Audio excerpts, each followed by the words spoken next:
Last 10 days ಅಲ್ಲಿ ನೀವು ಹೇಗೆ ಸಿಲೆಬಸ್ ಅನ್ನ ಕಂಪ್ಲೀಟ್ ಮಾಡಬಹುದು ಅಂತ ಸ್ಟೆಪ್ ವೈಸ್ ಹೇಳ್ತೇನೆ. ಕೊನೆ ತನಕ ನೋಡಿ. ನಿಮ್ಮ ಎಕ್ಸಾಮ್ಸ್ಗೆ ಎಕ್ಸ್ಟ್ರೀಮ್ಲಿ ಇಂಪಾರ್ಟೆಂಟ್ ಆಗಿರುವಂತಹ ವಿಡಿಯೋ ಆಗಿದೆ. Let start. ಮಕ್ಕಳೇ, ಫಿನಿಶ್ ಅಂತ ಕಮೆಂಟ್ ಬಾಕ್ಸ್ ಅಲ್ಲಿ ಹಾಕಿ. ಯಾಕಂದ್ರೆ ಈಗ ಸಿಲೆಬಸ್ ಅನ್ನ ಫಿನಿಶ್ ಮಾಡಲೇಬೇಕು, ಯಾವುದೇ ಕಂಡೀಷನ್ ದಲ್ಲೋ. ಅದಕ್ಕಿಂತ ಹೆಚ್ಚಾಗಿ ಫಿನಿಶ್ ಅಂದ ಕೂಡಲೇ ನಿಮ್ಮ ಮೈಂಡ್ಗೂ ಸಹ ಗೊತ್ತಾಗತ್ತೆ ಇದು ಲಾಸ್ಟ್ ಫೈನಲ್ ಸ್ಟೇಜು, ಇಲ್ಲಿ ನಾನು ನನ್ನ ಬೆಸ್ಟ್ ಅನ್ನ ಕೊಡ್ಲೇಬೇಕು ಅಂತ. ಇಲ್ಲಿ ತನಕ ಏನಾಗಿದೆಯೋ ಅದನ್ನ ಮರ್ತ್ ಬಿಡಿ.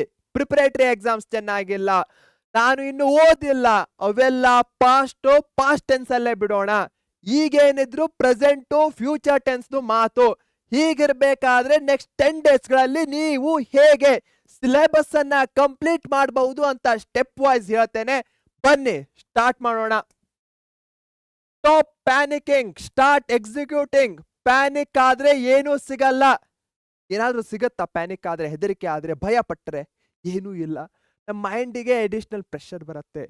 ಅದೇ ಯಾವಾಗ ನಾನು ಒಂದು ಸ್ಟೆಪ್ ಅನ್ನ ತೆಗೆದುಕೊಳ್ತೇನೋ, ಕಂಪ್ಲೀಟ್ ಮಾಡ್ತೇನೋ ಒಂದು ಚಾಪ್ಟರ್ ಅನ್ನ, ಅದರಿಂದ ನನಗೆ ಕಾನ್ಫಿಡೆನ್ಸ್ ಬರುತ್ತೆ. ಅದೇ ಎಕ್ಸಿಕ್ಯೂಷನ್ ಆಗಿದೆ.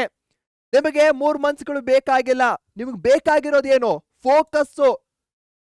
ನಾನು ಪ್ರತಿ ಸಲ ಹೇಳ್ತೇನೆ, ನೀವು 1 ಅವರ್ ಫೋಕಸ್ ಆಗಿ ಸ್ಟಡಿ ಮಾಡ್ತಾ ಇದ್ದೀರಾ ಅಂದ್ರೆ ಅದು 3 ಅವರ್ ಅನ್ಫೋಕಸ್ ಸ್ಟಡಿಗಿಂತ ಎಷ್ಟೋ ಬೆಟರು.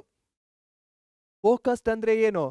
ಒಂದ್ ಚಾಪ್ಟರ್ ಅನ್ನ ಓದ್ತಾ ಇದ್ದೇನೆ ಅಂದ್ರೆ ನನ್ನ ಪೂರ್ತಿ ಗಮನ ಆ ಚಾಪ್ಟರ್ ಮೇಲೆ ಇರಬೇಕು. ಅದೇ ಫೋಕಸ್ಡ್. ಸ್ಟ್ರಾಟಜಿ ಇರಬೇಕು. ನಾನು ಇವತ್ತು ಇಷ್ಟು ಚಾಪ್ಟರ್ಸ್ಗಳನ್ನ ಮುಗಿಸ್ತೇನೆ, ನಾಳೆ ಇಷ್ಟು ಚಾಪ್ಟರ್ಸ್ಗಳನ್ನ ಮುಗಿಸ್ತೇನೆ, ಇವತ್ತು ರಿವಿಷನ್ ಮಾಡ್ತೇನೆ, ಇವತ್ತು ಮ್ಯಾಪ್ ವರ್ಕ್ ಮಾಡ್ತೇನೆ, ಇವತ್ತು ಡ್ರಾಯಿಂಗ್ಸ್ಗಳನ್ನ ಮಾಡ್ತೇನೆ, ಈ ರೀತಿ ಇವತ್ತು ಫಾರ್ಮುಲಾಸ್ಗಳನ್ನ ಬೈಹಾಟ್ ಹಾಕ್ತೇನೆ. ಈ ರೀತಿಯ ಸ್ಟ್ರಾಟಜಿಸ್ ಇರಬೇಕು. ಡಿಸಿಪ್ಲಿನ್.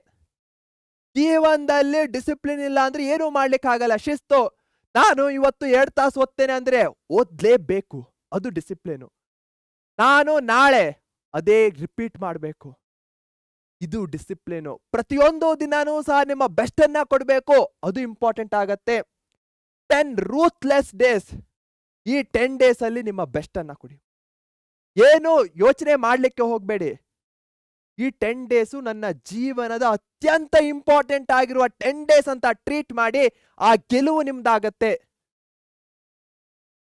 ನೀವೆಲ್ಲರೂ ಸಹ ನಮ್ಮ ಪರೀಕ್ಷೆ ಚಾನೆಲ್ ಬಗ್ಗೆ ಗೊತ್ತೇ ಇರ್ತೀರಾ. ಆದ್ರೆ ಅದೆಷ್ಟೋ ಮಕ್ಕಳು ಇನ್ನು ಪರೀಕ್ಷೆ ಚಾನೆಲ್ನ ಸಬ್ಸ್ಕ್ರೈಬೇ ಮಾಡಿಲ್ಲ. ನೋಡ್ತೀರಾ ವಿಡಿಯೋಸ್ಗಳನ್ನ. ಸೊ ನಾಟ್ ಸಬ್ಸ್ಕ್ರೈಬ್ಡ್ ಎಷ್ಟಿದ್ದಾರೆ? ಆಲ್ಮೋಸ್ಟ್ 76% ಮಕ್ಕಳು ವಿಡಿಯೋಸ್ಗಳನ್ನ ನೋಡ್ತೀರಾ, ಬಟ್ ಸಬ್ಸ್ಕ್ರೈಬ್ ಮಾಡಿಲ್ಲ. ಈಗಲೇ ಹೋಗಿ ಆ ಸಬ್ಸ್ಕ್ರೈಬ್ ಬಟನ್ ಮೇಲೆ ಒತ್ತಿ, ಎಕ್ಸ್ಟ್ರೀಮ್ಲಿ ಇಂಪಾರ್ಟೆಂಟು. ಹಾಗೆಯೇ ಯಾರ್ಯಾರು ಸಬ್ಸ್ಕ್ರೈಬ್ ಮಾಡಿದ್ದೀರೋ, keep the notification bell on. Subscribe ಮಾಡಿದ್ರಾ ತಾನೆ? Yes. First truth, it is possible. Sir, last 10 days ಅಲ್ಲಿ ಔಟ್ ಆಫ್ ಔಟ್ ಸ್ಕೋರ್ ಮಾಡಬಹುದಾ? 90+ ಹೋಗ್ಬಹುದಾ? 95+ ಹೋಗ್ಬಹುದಾ? Yes, it is possible. ನಾನು ಇಲ್ಲಿಂತ ಹೇಳ್ತಾ ಇದ್ದೇನೆ ಅಂದಮೇಲೆ ನನಗೆ ನಿಮ್ಮ ಮೇಲೆ ಭರವಸೆ ಇದೆ. ಹಾಗೆ ನಾನು ಕೊಡುವಂತಹ ಪ್ಲಾನ್ ಮೇಲೂ ಸಹ ನನಗೆ ಭರವಸೆ ಇದೆ. ಅದಕ್ಕೋಸ್ಕರ ಹೇಳ್ತಾ ಇದ್ದೇನೆ ಇದನ್ನ. ಆದ್ರೆ ನೀವು ಏನ್ ಮಾಡಬೇಕು? ಓವರ್ ಥಿಂಕಿಂಗ್ ಅನ್ನ ಸ್ಟಾಪ್ ಮಾಡಬೇಕು.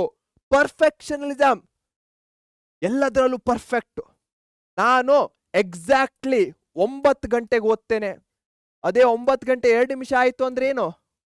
ಓದಲ್ಲ. ಈ ರೀತಿ ಪರ್ಫೆಕ್ಟ್ ಮೂವ್ಮೆಂಟ್ಗೋಸ್ಕರ, ಅಥವಾ ನನಗೊಂದು ಪರ್ಫೆಕ್ಟ್ ಆಗಿರುವಂತಹ ಡಾಕ್ಯುಮೆಂಟ್ ಬೇಕು, ಅದರಲ್ಲಿ ಎಲ್ಲಾ ಇರಬೇಕು, ಅದನ್ನ ಓದ್ತೇನೆ. ಎಲ್ಲೂ ಸಹ ಪರ್ಫೆಕ್ಷನಿಸಮ್ ಇರೋದೇ ಇಲ್ಲ. ಅದೊಂಥರ ಮಾಯೆ ಇದ್ದ ಹಾಗೆ, ಇಲ್ಯೂಷನ್. ಅದನ್ನ ನಂಬ್ಕೊಂಡು ಕೂತ್ಕೊಳ್ಬೇಡಿ. ದಿನ 10% ಇಂಪ್ರೂವ್ ಮಾಡ್ಕೊಳ್ಳಿ, 20%, 30%. ಅದಾದ್ಮೇಲೆ ಎಂದೋ ಒಂದು ದಿನ ಪರ್ಫೆಕ್ಷನಿಸಮ್ ನಿಮಗೆ ಸಿಕ್ಕೇ ಸಿಗತ್ತೆ. Stop wasting time on low weightage topics. ಯಾವುದೋ ಒಂದು ಚಾಪ್ಟರ್ ನಿಂದ 1 ಮಾರ್ಕ್ಸ್ ಬರುತ್ತೆ, ಅದಕ್ಕೆ ನೀವು 1 ದಿನ ಕೊಡೋದು ಎಷ್ಟು ಸರಿ? ನಿಮ್ಮ ಮಾರ್ಕ್ಸು, ನಿಮ್ಮ ಎಫರ್ಟ್ಸ್ಗಳು ಎಲ್ಲ ಮ್ಯಾಚ್ ಆಗಬೇಕು. ಹೀಗಾಗಿ ಆ ಚಾಪ್ಟರ್ಗೆ ಎಷ್ಟು ಮಾರ್ಕ್ಸ್ ಇದೆಯೋ ಅಷ್ಟೇ ನೀವು ಇಂಪ್ಯಾಕ್ಟು, ಹಾಗೆ ಟೈಮ್ ಅನ್ನ ಕೊಡಬೇಕು. ಒಂದು ಫಿಕ್ಸ್ಡ್ ಪ್ಲಾನ್ ಅನ್ನ ಫಾಲೋ ಮಾಡಿ. ನಾನು ಹೇಳಲ್ಲ ನಂದೇ ಪ್ಲಾನ್ ಅನ್ನು ಫಾಲೋ ಮಾಡಿ. ನಿಮಗೆ ಯಾರ ಪ್ಲಾನು ಬೆಸ್ಟ್ ಅನ್ಸುತ್ತೋ ಅದನ್ನ ಮಾಡಿ. ಆದರೆ ಒಂದೇ ಪ್ಲಾನು. 10 ಪ್ಲಾನ್ ಅನ್ನು ಸಹ ಮಾಡ್ಕೊಂಡು ನಾನು ಅದು ಮಾಡ್ತೇನೆ ಇದು ಮಾಡ್ತೇನೆ ಅಂದ್ರೆ ಆಗಲ್ಲ. ಈ 10 ದಿನದಲ್ಲಿ ಒಂದು ಪ್ಲಾನ್ ಅನ್ನ ನಂಬಿ ಅದನ್ನ ಕಂಪ್ಲೀಟ್ ಆಗಿ ಸ್ಟಾರ್ಟ್ ಟು ಎಂಡ್ ಮಾಡಿ, ಆಗ್ಲೇ ಆ ರಿಸಲ್ಟ್ಸ್ ಗಳು ಸಿಗೋದು. This is not comfort mode, come back mode. ಈಗ ಕಂಫರ್ಟ್ ಆರಾಮಾಗಿ ಓದ್ತೇನೆ ಅಂದ್ರೆ ಆಗಲ್ಲ, ಈಗ ಕಮ್ ಬ್ಯಾಕ್ ಟೈಮು. ಹೀಗಾಗಿ ಎಲ್ರೂ ಸಹ ಕಮೆಂಟ್ ಅಲ್ಲಿ ಕಮ್ ಬ್ಯಾಕ್ ಅಂತ ಹಾಕಿ. ಸ್ಟಾರ್ಟಿಂಗ್ ಅಲ್ಲೂ ಹೇಳಿದ್ದೆ, ಈಗಲೂ ಹೇಳ್ತೇನೆ, ಪ್ರಿಪರೇಟರಿ ಎಕ್ಸಾಮ್ಸ್ಗಳು ಏನೇ ಆಗಿರ್ಬೋದು ಬಿಟ್ಟು ಹಾಕೋಣ.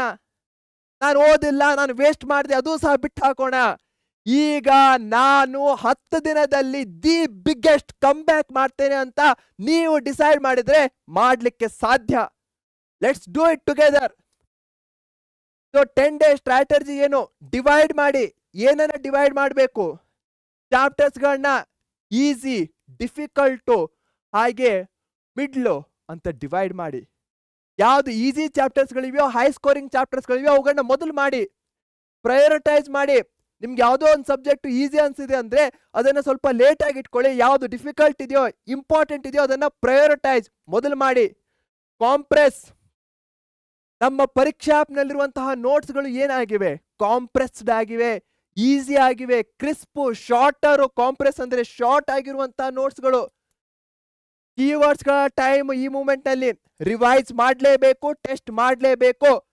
ಯಾವುದೋ ರ್ಯಾಂಡಮ್ ಸ್ಟಡಿಂಗ್ ಮಾಡ್ತಾ ಕೂತ್ರೆ ಈಗೇನು ಸಿಗಲ್ಲ. ಸೊ ಹೇಗ್ ಡಿವೈಡ್ ಮಾಡ್ತೀರಾ?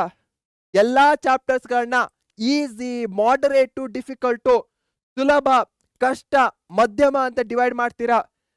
ಫಾರ್ ಎಕ್ಸಾಂಪಲ್, ಯಾವ್ದಾದ್ರು ಈಸಿ ಚಾಪ್ಟರ್ ಇದೆ ಮತ್ತು ಅದು ಹೈ ವೇಟೇಜ್ ಇದೆ ಅಂದ್ರೆ ಮೊದಲು ಮಾಡ್ತೀರಾ.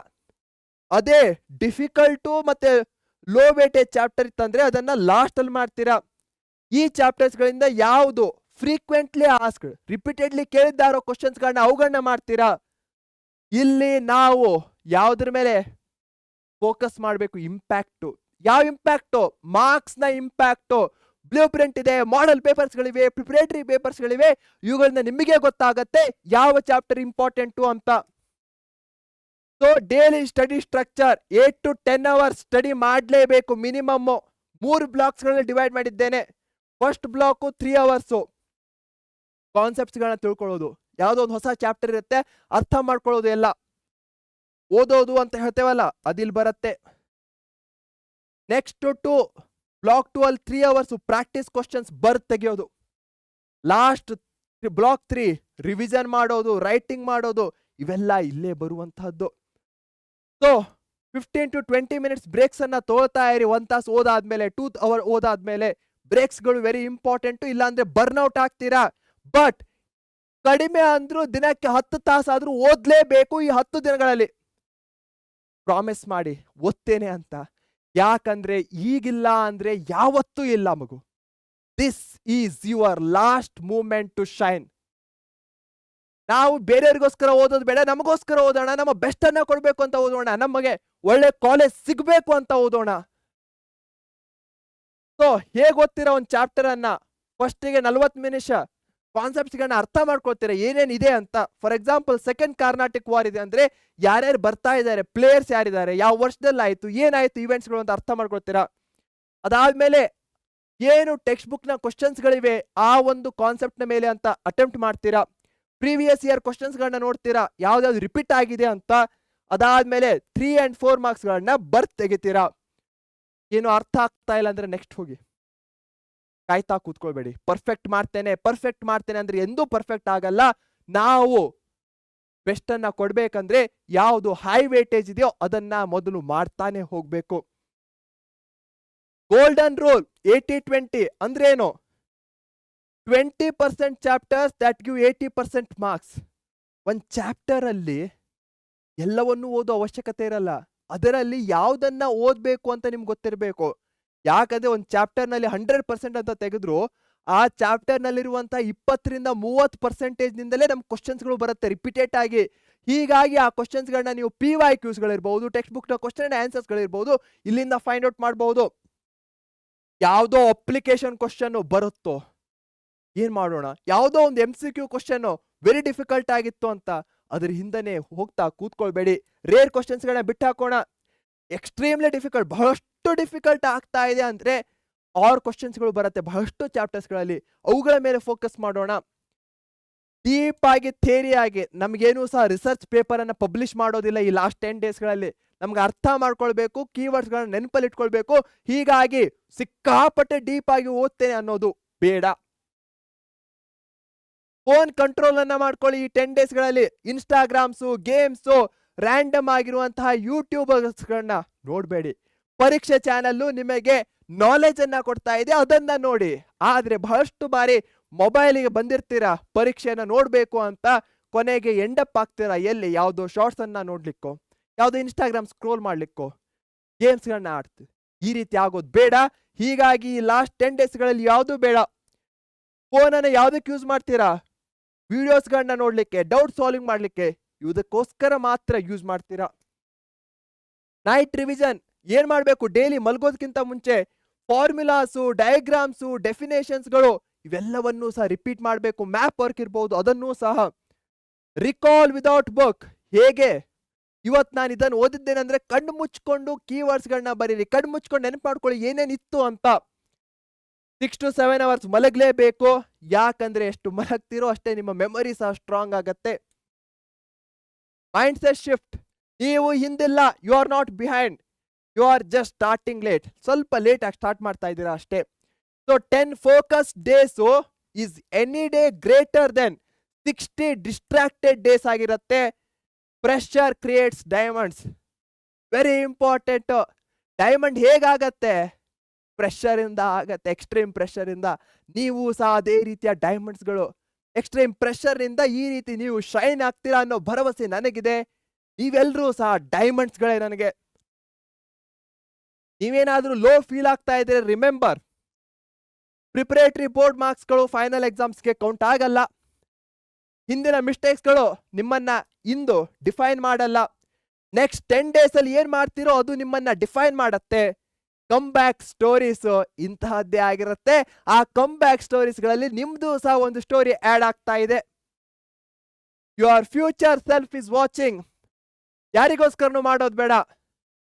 ನಿಮ್ಮ ಮುಂದಿನ ನಿಮ್ಮದೇ ಆಗಿರುವಂತಹ ದೊಡ್ಡ ವರ್ಷ ನಿಮಗೋಸ್ಕರ ಕಾಯ್ತಾ ಇದೆ. ಅದ್ ನೋಡ್ತಾ ಇದೆ, ಇವನ್ ಏನ್ ಮಾಡ್ತಾನೆ, ಇವನು ಹೇಗೆ ಜೀವನದಲ್ಲಿ ಈ ಲಾಸ್ಟ್ 10 ಡೇಸ್ಗಳನ್ನ ಯುಟಿಲೈಸ್ ಮಾಡ್ಕೊಳ್ತಾನೆ ಅಂತ ನೋಡ್ತಾ ಇದೆ. ನೀವು ಆತನನ್ನ ಡಿಸಪಾಯಿಂಟ್ ಮಾಡಬೇಡಿ. ಮಾಡಲ್ಲ ತಾನೆ? Yes, you all will give your best ಅನ್ನೋ ಕಾನ್ಫಿಡೆನ್ಸ್ ನನಗಿದೆ. ಪರೀಕ್ಷೆ ಚಾನೆಲ್ ಅನ್ನ ಇನ್ನೂ ಸಬ್ಸ್ಕ್ರೈಬ್ ಮಾಡಿಲ್ಲ ಅಂದ್ರೆ ಈಗಲೇ ಮಾಡಿ. ಈ 10 ಡೇಸ್ ನಿಮ್ಮ ಭವಿಷ್ಯವನ್ನ ಚೇಂಜ್ ಮಾಡಬಹುದು. ಅದೇ ರೀತಿ ನಿಮ್ಮ ಎಫರ್ಟ್ಸ್ಗಳು ಸಹ ಇರಲಿ. Thank you.